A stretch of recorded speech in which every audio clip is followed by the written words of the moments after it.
Welcome to metro சமையல். இன்னைக்கு நம்ம மெட்ரா சமையல்ல சின்ன குழந்தைகளுக்கெல்லாம் ரொம்ப ஃபேவரட்டான ஃப்ரூட் கம்மிஸ் எப்படி பண்றதுன்னு பார்க்கலாம். இது பண்றதுக்கு நம்ம குறைவான பொருட்கள் போதும், அதனால ரொம்ப நாள் நம்ம வச்சு சாப்பிடலாம். இது பண்றதுக்கு நமக்கு என்ன ஃப்ரூட்ஸ் பிடிக்குமோ அதுல நம்ம செய்யலாம். நான் இன்னைக்கு ஃபர்ஸ்ட் ஆரஞ்சுல பண்ண போறேன். அதுக்கு எனக்கு கொஞ்சம் சின்ன சைஸ் ஆரஞ்சு தான் கிடைச்சது. இதுல இருந்து நமக்கு அரை கப் ஆரஞ்சு ஜூஸ் வேணும். 125 ml ஆரஞ்சு ஜூஸ் வேணும். இது கொஞ்சம் சின்ன சைஸ் ஆரஞ்சுங்கிறதுனால ஒரு 5 ஆரஞ்சு தேவைப்படும். இந்த மாதிரி நல்லா புழிஞ்சு அதோட ஜூஸ் எடுத்து வச்சிருக்கேன். இப்போ ஒரு பவுல்ல 5 டீஸ்பூன் ஜெலட்டின் பவுடர் சேர்த்துக்கோங்க. இது கிட்டத்தட்ட 1.25 டேபிள் ஸ்பூன். கிராம்ல பார்த்தோம் அப்படின்னா 14 கிராம். அப்படிலாம் நம்ம அகரகம் சேர்த்துக்கலாம்.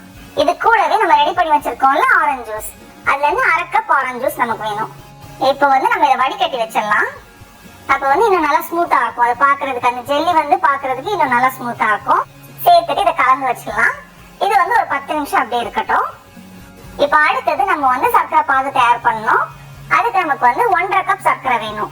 300 கிராம் சர்க்கரை வேணும். நம்ம பேன்ல 1.5 கப் சர்க்கரை சேர்த்துக்கோங்க.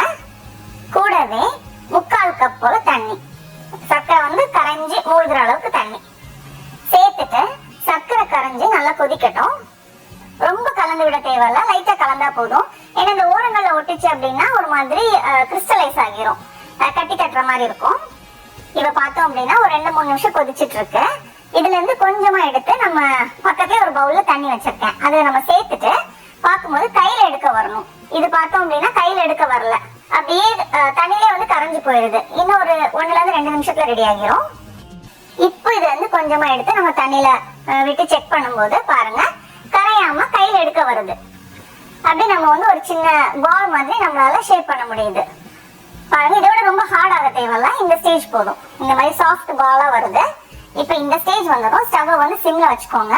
வச்சுட்டு ஒரு 10ல இருந்து 15 சொட்டு போல எலுமிச்சை பழத்தோட சாறு சேர்த்துட்டு நம்ம கலந்துடலாம்.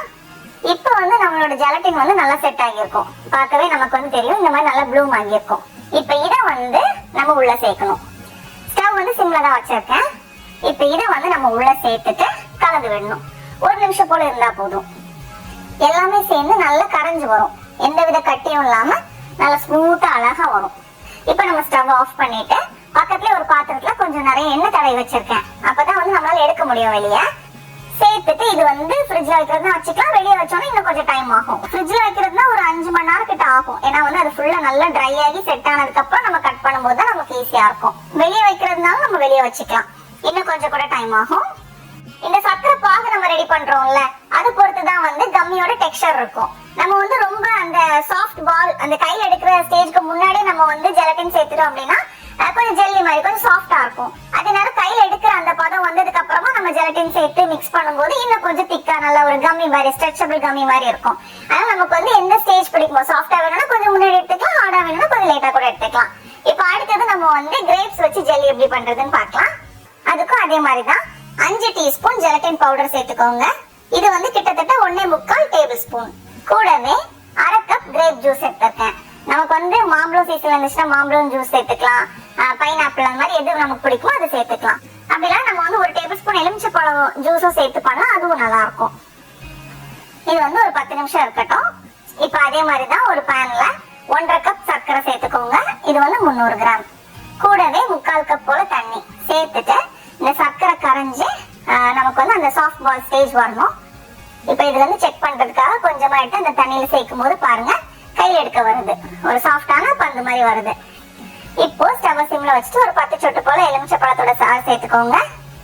சேர்த்துட்டு நல்லா கலந்ததுக்கு அப்புறமா நம்ம ரெடி பண்ணி வச்சிருக்கிற அந்த கிரேப் ஜூஸும் ஜெலட்டினும் நம்ம சேர்க்கணும். அது இந்த மாதிரி செட் ஆகி ரெடியா இருக்கும்.